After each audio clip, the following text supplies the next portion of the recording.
দিয়েছি তো রক্ত, আরো দেব রক্ত। বাট না, এখন স্লোগান একটাই হবে, দিয়েছি তো রক্ত, আরো নেব রক্ত।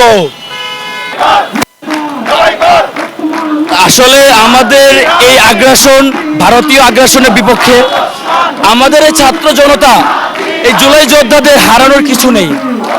আমরা অনেক আগে অনেক কিছু হারিয়ে ফেলেছি, আমরা এখন একটা বোনাস লাইফ লিড করতেছি।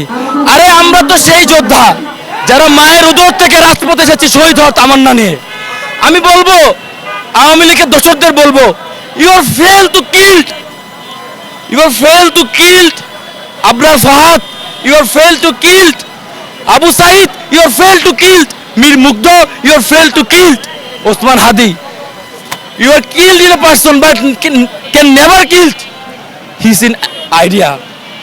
আপনারা তাকে মেরে ফেলতে পারবেন, বাট তার মতো লক্ষ্যহাদি এখনো আমাদের মাঝে বিরাজমান আছে, যারা জান দেবে তবু জুলাই দেবে না, তারা জান দেবে তবু জুলাই দেবে না। এক হাতি আল্লাহ তাআলা তাকে শহীদ হিসেবে কবুল করেছে। আমরা অনেক স্লোগান দিয়েছি, দিয়েছি তো রক্ত, আরো দেব রক্ত।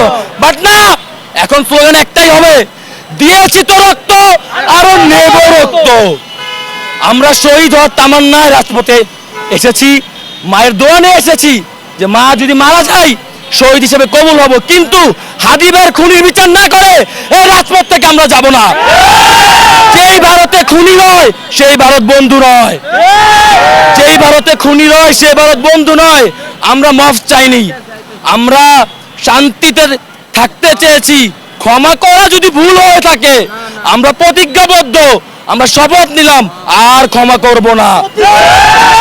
প্রতিশোধ না আপোষ, প্রতিশোধ না আপোষ, প্রতিশোধ। আমরা সংগ্রামী সাথী ও বন্ধুগণ সবাইকে বলছি, এখন প্রতিটা থানায় থানায়, প্রতিটা ওয়ার্ডে ওয়ার্ডে চিরুনি অভিযান হবে। আমার ভাইয়ের হত্যাকারী এই বাংলার বুকে থাকতে পারবে না।